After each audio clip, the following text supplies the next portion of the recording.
I panic over all these little details that you miss. And it makes me realize the struggle it is just to exist with my normal way of thinking versus your trivial, dismissive attitudes. You just don't seem to notice the important things. Like the colour of my sweatshirt on the 4th of September. It was a lightish stony grey.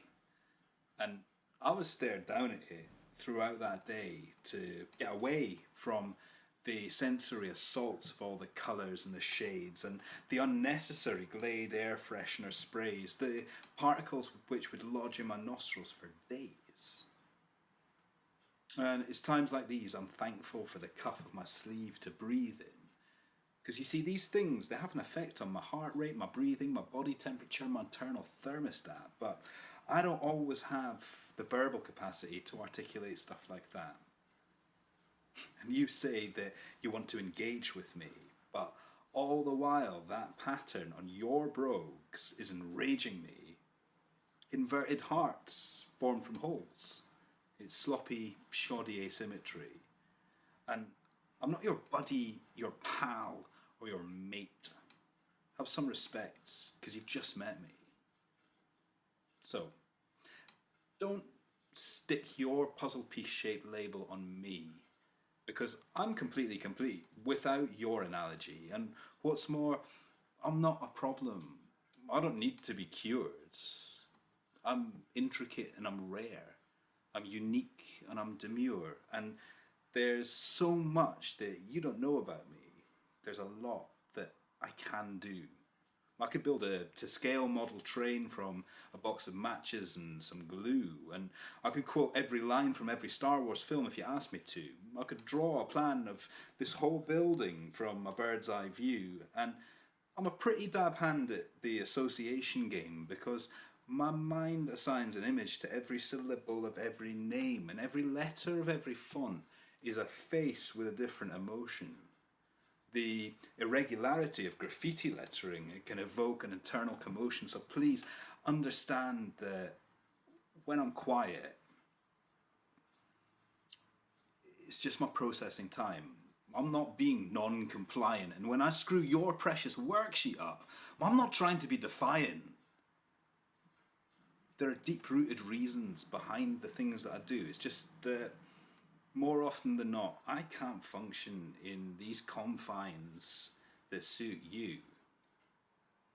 So, if you want to be of help, then please don't make me wear these clothes that itch with their labels and their linings and their abrasive zigzag stitch, but give me space to breathe and to move. Please don't tell me not to spin or flap, and don't tell me off for scratching. Don't snatch that toy out of my lap, but instead, please listen to me when I say I need to be alone. Just be gentle when you talk to me, please. Be mindful of your tone, because I'm not lying. I'm not trying to pull the wool over your eyes. You say that you want that best for me, but I'm just trying to survive. If you knew me like I know me, then you'd know that I love to please the closest people to me, the ones with whom I feel at ease. But you need to prove your worth to me. And see, these relationships, they take time. And I could use a little help with certain things, for sure. But that comes further down the line. So, first, please, take an interest in the things that make me tick.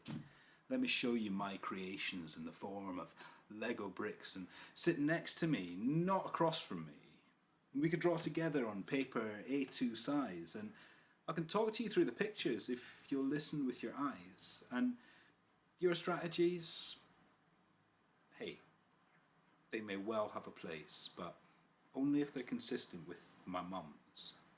So you need to remember that to you, I'm a part-time service user, but to her, I'm a full-time son. So really all I'm asking is that you think before you act, and don't force feed me your agendas, and don't rub me on the back.